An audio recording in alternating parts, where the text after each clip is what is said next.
3. Assalamualaikum warahmatullahi wabarakatuh. Bagaimana kabarnya anak-anakku sekalian? Pada sesi kali ini kita akan mempelajari materi baru, yakni tentang pelaku kegiatan ekonomi, mulai dari produksi, distribusi, dan konsumsi. Materi ini akan dibagi menjadi dua sesi. Sesi pertama kita pelajari pada kesempatan kali ini. Tentu siapapun yang melihat tayangan video pembelajaran ini bisa ikut belajar bersama kami, mengetahui, memahami bagaimana sebuah barang yang kita pakai itu mulai dari tahapan produksi, distribusi, dan konsumsi.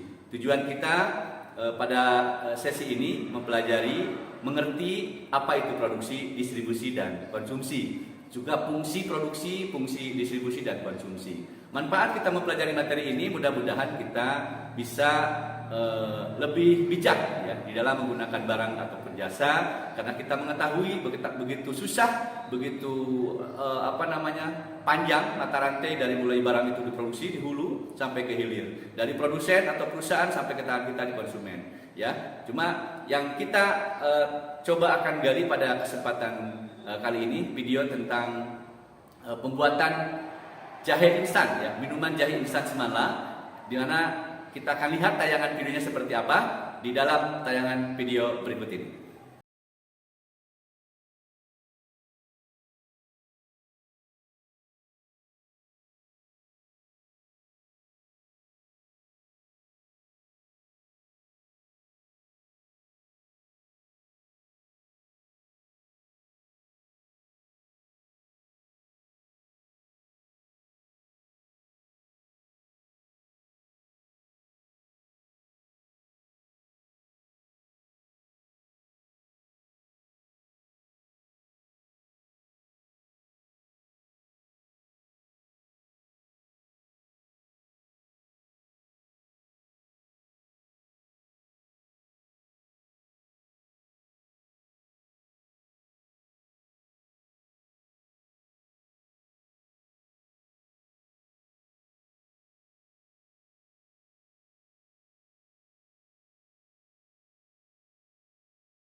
Terus kalian, kita lanjutkan pertemuan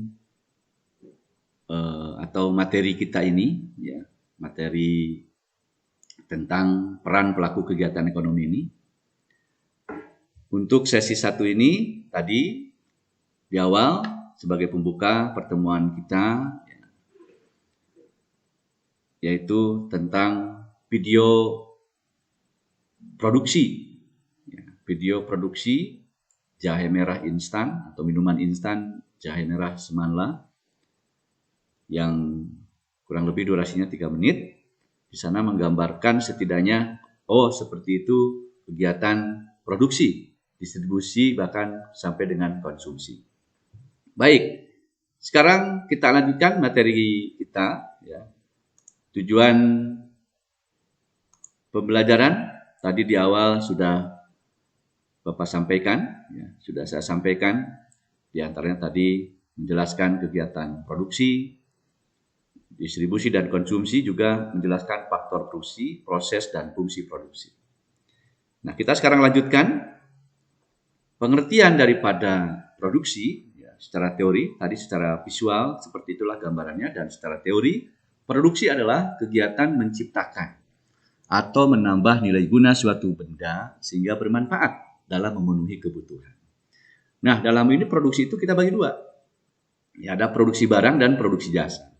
Nah, produksi barang, sebagaimana terlihat dalam slide, ya, kita perbesar slide-nya. Ya, baik. Sudah nampak ya? Sana sudah nampak. Kita lihat. Di sini ada barang modal. Ada barang modal, ada barang konsumsi seperti yang di tanda panah ini. Ya, ini barang konsumsi dan ini barang modal. Barang konsumsi yang siap untuk dipakai, digunakan. Sementara barang modal seperti terlihat di gambar ini, di slide ini, kayu, jahe merah. Nah, jahe merah ini tidak bisa ya tadi sebelum melalui proses produksi. Masa iya kita langsung makan jahe ini kan? Tapi diolah dulu, dicacah dulu, disari airnya, diendapkan dulu. Lantas terakhir menjadi serbuk, dan serbuk itu yang bisa langsung dituangkan dengan dicampur air hangat, air panas gitu, sehingga dapat diminum ya. Kayu pun begitu ini. Kayu ini dapat diolah menjadi papan, menjadi kursi, dan selanjutnya. Ini barang modal. Seperti itu ya, anak-anak sekalian, kita lanjutkan. Produksi jasa. Ini ada dua, jasa yang langsung memenuhi kebutuhan, perawatan kesehatan, dan jasa yang tidak langsung memenuhi kebutuhan, itu pergudangan. Ya. Baik, kita lanjutkan. Faktor-faktor produksi. Faktor produksi adalah segala sesuatu yang dibutuhkan untuk memproduksi barang dan jasa. Terdiri atas faktor produksi alam, semua kekayaan alam yang dapat digunakan dalam proses produksi. Contohnya, di sini ada barang tambang. Gambar ini diambil dari Freeport ya, Indonesia di Papua. Kalau tadi barang sebagai kekayaan alamnya yaitu bahan baku untuk minuman instan jahe merah, itu ya jahe merah tadi. Berikutnya ada faktor tenaga kerja. Faktor produksi insani yang secara langsung maupun tidak langsung menjalankan kegiatan produksi. Nah, kita kelompokkan di sini menurut kualitasnya. Terdidik ya. Terus nanti ada terampil dan tidak terdidik dan tidak terlatih. Untuk yang terdidik, di sini contohnya dokter. Melalui pendidikan tertentu sehingga memiliki keahlian di bidangnya. Nah, terdidik juga mungkin ya dosen, guru, karena melalui pendidikan tertentu. Kalau yang terampil, nah di sini memerlukan latihan untuk menjadi driver, untuk menjadi sopir. Ini tidak bisa ujuk-ujuk gitu ya. Harus ada proses keterampilan yang dilatih. Nah, ini seperti itu. Kita mengendarai kendaraan bermotor harus ada latihan terlebih dahulu. Tampil. Untuk yang tidak terdidik dan tidak terlatih, contohnya di sini adalah petugas kebersihan. Nah, tidak memerlukan pendidikan tertentu atau latihan tertentu. Yang penting punya tenaga yang kuat, sehat, begitu. Jadi petugas kebersihan. Selanjutnya, faktor modal meliputi segala hal yang digunakan untuk proses produksi barang dan jasa. Mesin pabrik, ya, dan uang. Jadi ini menjadi faktor modal di dalam proses produksi barang dan jasa.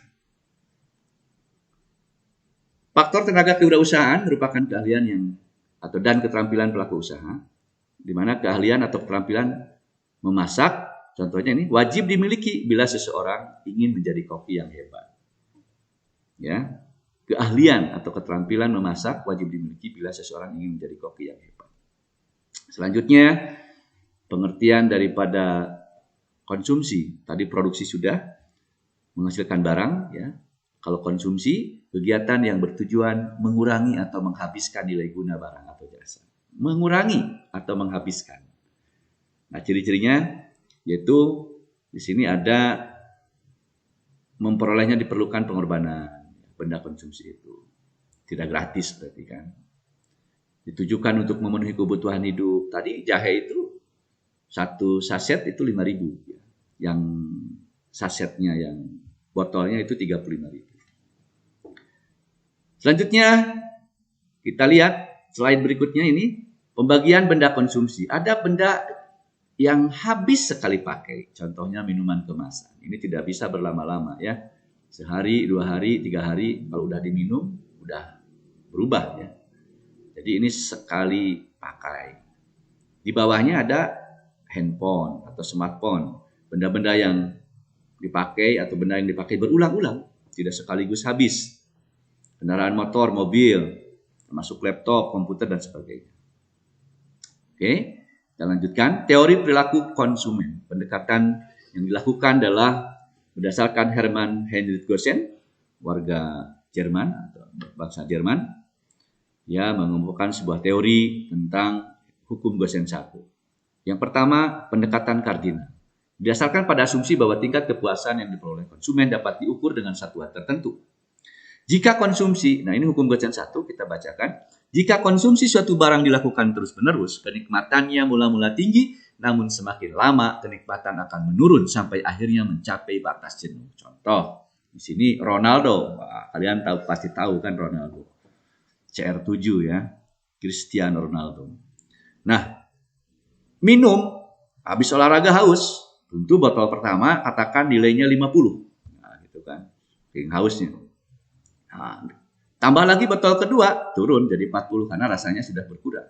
Botol ketiga, 30. Sudah mulai enak nih. Tambah lagi botol keempat, tambah enak, berarti turun lagi. Nah, itu yang dimaksud dengan lama-lama kenikmatan akan menurun sampai akhirnya mencapai batas jenuh, diukur dengan satuan tertentu tadi. Kalau katakan tadi nilai marginal atau kepuasannya itu 50, 40, 30, dan seterusnya. Maka artinya hukum Gossen 1 itu tidak mungkin kita melakukan suatu konsumsi barang secara terus-menerus atau satu jenis barang. Terus satu jenis barang kan yang minuman nih.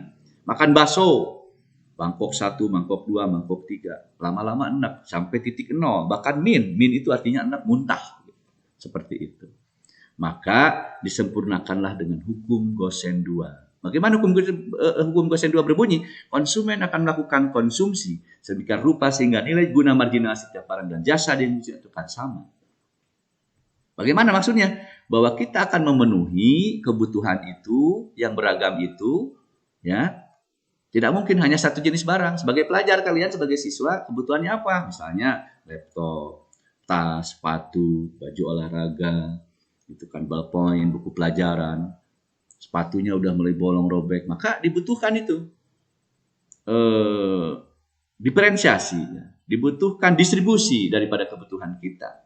Bagaimana kebutuhan yang beragam ini dipenuhi dengan sumber daya yang ada. Katakan uang yang kita miliki hanya 500.000, maka bagaimana sepatu ini terpenuhi? Berarti yang harganya katakan 75.000 atau 100.000. Bagaimana tas terpenuhi? Bagaimana buku pelajaran terpenuhi?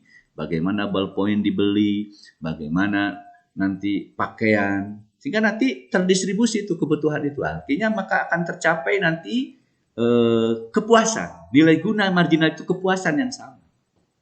Ketika kita memiliki uang 500.000 semuanya terbeli, maka kita mampu mendistribusikan, oh ini sepatu yang harga sekian, tapi kalau harga sepatu 600.000 baru-baru kebeli kan artinya min 100.000. Paham ya sampai sini ya?